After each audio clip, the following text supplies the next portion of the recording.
All right, so I wanted to get some breaking news into the show, so it's not all Breeders' Cup. This is something that I think has a potential to have a long-standing effect going forward, and even in retrospect, I'm reading from the press release here. Following a resolution proposed by HISA's Horsemen's Advisory Group, which was also supported by the Thurman's Horsemen's Association, blah blah blah blah. The HISA board has requested that the Horse Racing Integrity and Welfare Unit limit the circumstances under which they exercise their discretion to impose provisional suspensions on covered persons. This was a big deal when HISA had a positive test finding. They had the provisional suspension, and then the trainer could appeal and then potentially get it reversed. But a lot of people, I think, rightfully complained about it. It's like, well, you're kind of upending this person's operation when you don't know for sure whether or not they're going to be being found liable. It says the HISA board has determined that further analysis and review on the issue of provisional suspensions is necessary to determine whether any modifications to the current rules are appropriate. While this review takes place, the HISA board requests that HIWU impose provisional suspensions only under circumstances where, one, a covered person has more than one horse test positive for the same banned substance.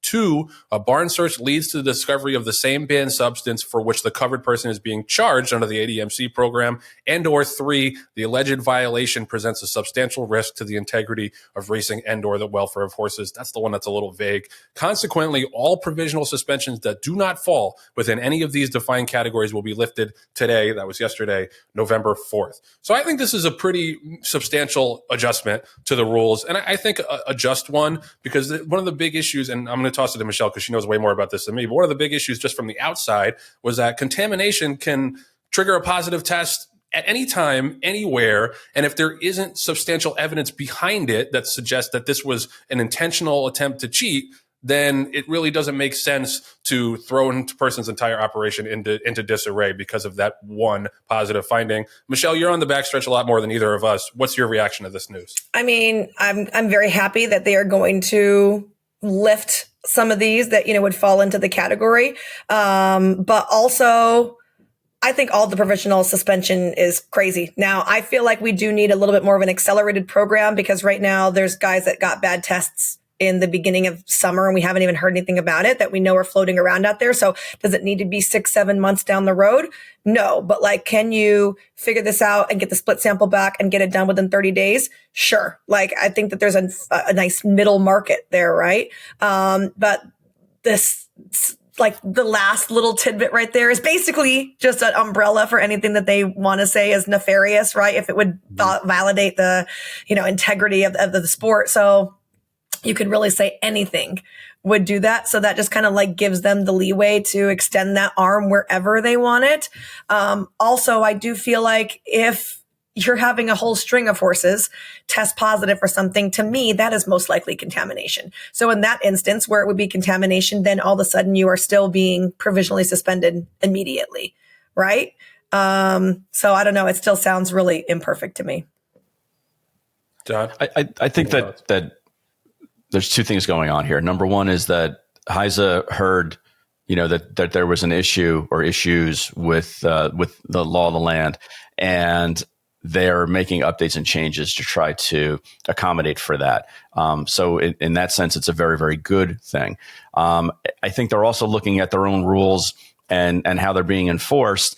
And they're looking at it from a political standpoint and saying, how can we avoid spending the next couple of years in lawsuits and in legal fights when we really should be moving forward with some kind of a unified rulemaking process and testing investigative arm instead of going to this lower court, this Supreme Court, and spending millions and millions of dollars on both sides. Whether it's HISA spending the money and or the National Association spending money to try to fight it. There's a lot of time and energy and resources that are being put towards attorneys and not towards the focus of what we're trying to accomplish, which is to try to make the game safer, and more on a more even playing field, on a fair playing field. So I think that there's a couple things going on here. I'm actually glad that Michelle said what she said as far as, hey, and I'm paraphrasing, Michelle, so correct me if I'm wrong, but you're saying, hey, it's a good thing that they're making these changes, but there's still a shit ton more that needs to be done to recognize trainers and their rights, and also whether or not we're rooting out the cheaters, and also addressing an issue. Like if you get a bad set of feed, and you give it to the majority of your athletes, and they're testing positive, in that case, you're still going to be in trouble, because even if it was innocently done, contamination happens, and if it shows up in multiple athletes, then maybe it's not just that you were trying to give all of your horses a certain a certain benefit or some kind of medication to try to make it faster or better. But it just, shit happens. And unfortunately you got, contaminated across the board. So am I hearing you say that right, Michelle? Is that basically what you're saying? Yeah, certainly. I mean, if you have a bad feed, you have a bad feed. There's nothing you can change about that for sure. So, look at this. Like when they say, okay, if we go into your barn and we find something, right now, Mike Pipey's sitting on the sidelines, because they searched his barn and they found a jar of something old that had fallen behind, cabinet that had been given and labeled and had a prescription and everything. And it was like obviously hidden away on the floor, like covered in dust. Mike Pipey's not using that every day. Right? Like, I think it's crazy that Mike Pipey's sitting on the sidelines right now. There was the older gentleman whose name I can't remember, and they searched his truck and they found thyroid L that was prescribed to his pony.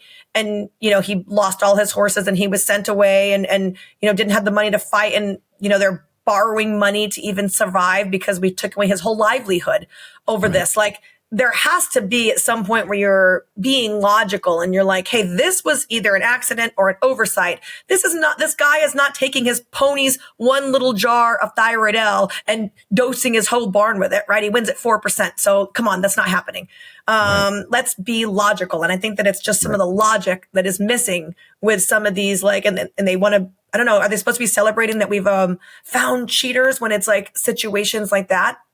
Those are not the guys that we're worried about. Right. And I think that's a legitimate criticism, and one that Joe and I have talked about and fielded as well, which is, HISA setting up rules and regulations, and yet the people that we internally think are quote unquote the bad people in the industry, that not enough of them are being found out for what they are. And the argument to that has always been, well, science is science, and science doesn't take into consideration if they're a quote unquote good person or a bad person. And Phil Serpe is a perfect example of a guy who, has never tested positive in 8,000 races. You may not like Phil as an individual, but that's a whole different therapy session. That shouldn't account into whether or not he's a cheater or not. And I guess what they're trying to do is perfect the science to make sure that part of the equation isn't involved. That subjective part isn't involved, whether or not you're a good person or you've never tested positive for anything. I think unfortunately, just the people who are cheating are more advanced than the testing at this point. Is no one else concerned that Jason Service said, here's what I used, this is how much I gave, and this is exactly what it is, and we have horses that have run in his blood and we can't find it? Is that not shouldn't we be dumping money into that instead of worrying about who has an old thyroid L in their car or something like that? He was pre-HISA, so I give HISA a little bit of a pass, but overall I think that we're still all searching for he might be pre-HISA, but they still have the information, they still have all the stuff. You're telling me HISA can't go in and get it and you know what I mean? Yeah. So I'm just saying, if Service had that and we know about it and it's in this vial and we know what it is, and we're still not finding what's in this vial in any horse. Right. Like, do you still think trainers are using that? The SFG 1000? Do you think? I mean, I personally think it's other stuff. I think it's still, and you tell me from a protocol standpoint, there are people in Florida who take their horses off the grounds and allegedly, do what they're going to do with them on training facilities and then bring them back. Or they're out in the tents and maybe there's not as much. I still think it comes down to, like, if we had the ability to have cameras, in the barns, then they would be able to address a lot of the who's giving who what and when. Good or bad. You could see at Del Mar, we have no cameras, and at Santa Anita, every stall has a camera. Every barn at Santa Anita, every stall has a camera. Every corner has a camera. Every office has a camera. And still, some of those guys find blind spots to give, I'm not saying anything illegal, but illegal for HISA, right? Because you can't give anything within 24 hours, but they might be given an electrolyte paste or, something for tying up that is technically illegal. And, they're giving it. Right. So I think also the question is whether provisional suspensions, I think this is what Michelle was getting at too, whether provisional suspensions make sense in any context. And I think the thing that was trying to ward off was the old system where everything took forever to adjudicate. A guy would get popped for a substance, and a year later, you still would not have a decision. And God knows what he's given all these other horses along the way while that's going through the system. Right. I think the idea of a provisional suspension was to avoid that. But if we can, we can expedite the process, then maybe you don't need a provisional suspension. If you can get like a result one way or another within 30 to 60 days, then that's good enough. And we don't need to, take someone's horses away, just because of a positive test. I think that's kind of where we need to be. Yeah. I agree. Yep. And basically put them out of business before they even have a chance to prove themselves. So when we moved to Del Mar this summer, right, we had 40 horses. We moved them to Del Mar. I was unloading horses and the driver of the van got off and went into a stall and was peeing in the stall. And I ran over to him. I was like, hey, what are you doing? You can't pee in my stalls. And he told me, mind your own business. I'm like, you don't understand. This is my business. You're peeing in my horse's stall. And we had like an altercation. We are literally in a barn with 2 bathrooms also. So I was really pissed. And so I told our grooms, like, don't put a horse in there. I closed off the stall, and it came back that the other guy who we generally deal with when we're shipping told me that guy is a diabetic. He is on metformin. They're actually really good friends. So I made a complaint to the van company. That is something that if I wasn't standing right there, we would not have known. A 2-year-old was slated to go into that stall. So what happens? That 2-year-old ran at Del Mar and he got tested positive for metformin. A, we would have been suspended. And B, we would have had no idea where it came from. And then we would have tested all of our grooms and none of them would have come back for it. Right. So then we would have been really screwed. Yeah. So like, I am super fortunate that I was right there. But like something like that is so petrifying. To me, right? Like unbelievably petrifying. We have a couple owners that are on metformin, and I'm like, hey, if your horse is entered, you can't touch your horse. Right. End of story. Yeah, exactly. And I guess if they had cameras in the stalls at Del Mar, you'd be able to at least point to that. Go back. Yeah, exactly. But in the meantime, the damage is done at that point. If you were suspended. Yeah.